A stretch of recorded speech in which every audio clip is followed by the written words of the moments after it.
All right, so now we're going to knock out some more stuff, and we're going to calculate the sine values to the left and calculate the cosine values on the right. Then we're going to match them and see what happens. And in fact, again, this is something you can do on yourself, but sine of angle 10 equals, and again, you always want to make sure your mode is in degrees, all right? It could be in radians. We want it in degrees.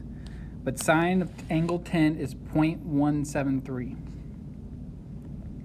And this is literally all we're going to do, so again, hopefully you have your own calculator and you can go at a faster pace than me, but I'm writing these down just to emphasize stuff. Sine of 30 is 0.5. Oops.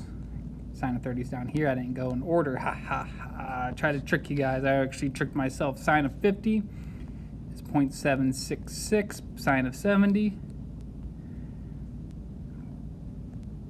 is that number right there. And again, I'm not going to round exact. It's actually rounds to 0.94. Should do it the right way, I guess. Sine 40 is 0.643. Sine 80. And then sine 60. All right, so we got all those numbers. Just plug those in. Now, if I'm going to do the same thing, but for cosines, and just to save a little time, well, watch this. I don't even have to use my calculator. I'm going to go cosine of 50 is the same as sine 40. And again, hopefully you can figure out how I know this stuff. Let me pick a different color this time. Cosine of 20, well, that's going to be the same as sine 70. How do I know that? Well, cosine of 60 is going to be the same as sine of 30. That's going to be 0.5. Wow, I'm either a freaking genius or I know the shortcut. Or both. Sine of 80 is cosine of 10. All right, so on and so forth. All right, I'm matching up these numbers.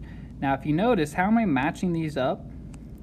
I'm matching up the angles that add up to 90 degrees, because remember, they're only equal when they're complementary. All right, so instead of saying angle A and angle B, I'm actually using angles themselves.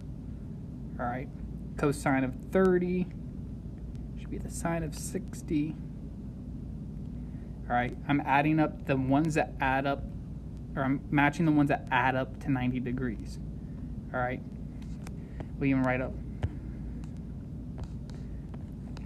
the complementary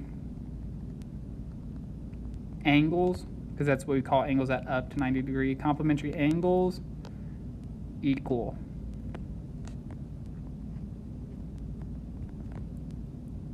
All right, that's what they equal each other. So this is the same thing, just setting it up differently. If cosine of 4/5, if cosine of theta equals 4/5, what is cosine of 90 minus theta? We'll realize we're going to take theta and 90 minus theta. Again, I stole this from the air test. We're going to add them together.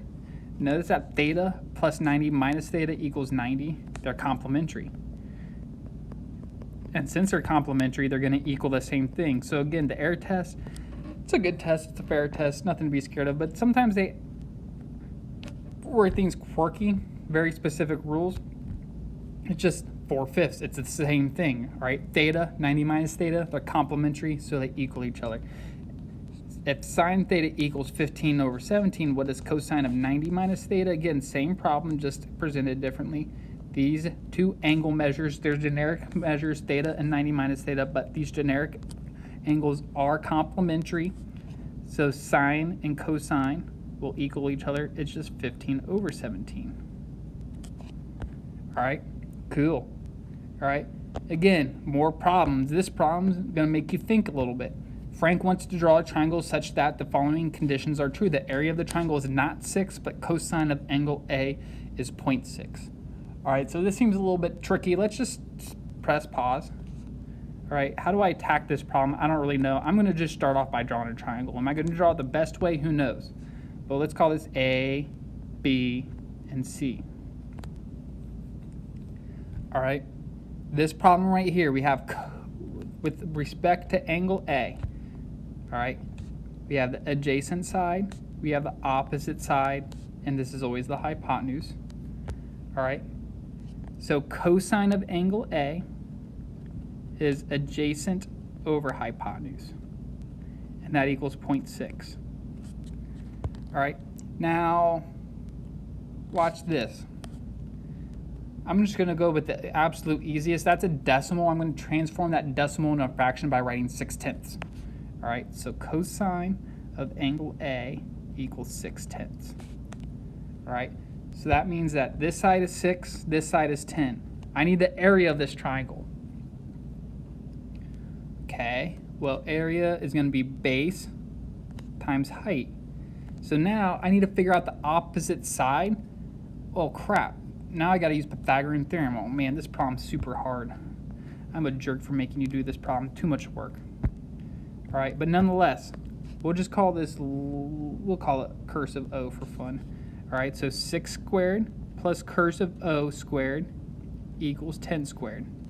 So we get 36 plus cursive O squared equals 100 minus 36 minus 36. Cursive O squared equals 64. Taking the square root of both sides, cursive O equals 8. The opposite side was 8. It's a Pythagorean triple, 6, 8, 10. In fact, the more Pythagorean theorem you do, the more likely you'll be able to recognize this. Okay. So I got 6, 8, 10.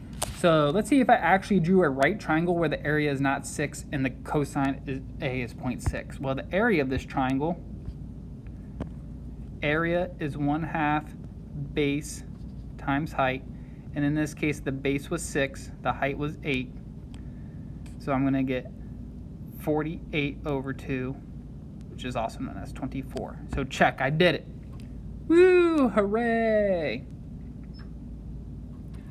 All right, now, number 2 is the same but different. Schroeder wants to draw a triangle such that the following conditions are true. The area of the triangle is 6. So before we wanted a triangle that's not 6 for the area. Now we want a triangle that is 6, but the cosine of angle A is still what it is, 0.6. All right, so the setup to this problem, again, a lot of similar things. Just drawing some random triangle ACB. Okay, this is opposite, adjacent, hypotenuse. Okay, cosine of angle A. We came up with 6/10 last time, 6 over 10, and that worked out. We translated 0.6 to a fraction, but now notice we need a different area. So we can take the same problem, but just make a minor adjustment. Well, let's say 3/5. All right, let's say the cosine of angle A is 3/5. So now if that's angle A, adjacent's 3, and let's say the hypotenuse is now 5. All right, instead of using 6 and 10, we're going to use 3 and 5 and see what happens. Again, sometimes we just got to guess and check. And I'm going to use Pythagorean theorem, again, to find cursive O. And again, I would say this is a challenge problem. We have to do this on a test or a quiz. Not for my class, maybe the air test, but who knows. But this is a hard problem, but it's good to do hard problems, especially in the guided notes. If you have guidance, it's good to challenge yourself. So we know 4, 3, and 5 are the 3 side lengths. Now to find the area, remember that's 1/2 base times height. So area is 1/2, base is 3, height is 4, and OMG, that's 6. Okay? So again, incredibly hard problems. These last two. Nothing was incredibly hard in each and every step, but just to be able to connect those pieces together and navigate through this problem, I would say is hard. But it's really just drawing a triangle, labeling cosines, figuring out that it's 0.6 to 6 over 10, or maybe even 3/5, and using Pythagorean theorem. Hard stuff, but manageable. All right, and then stay tuned for more.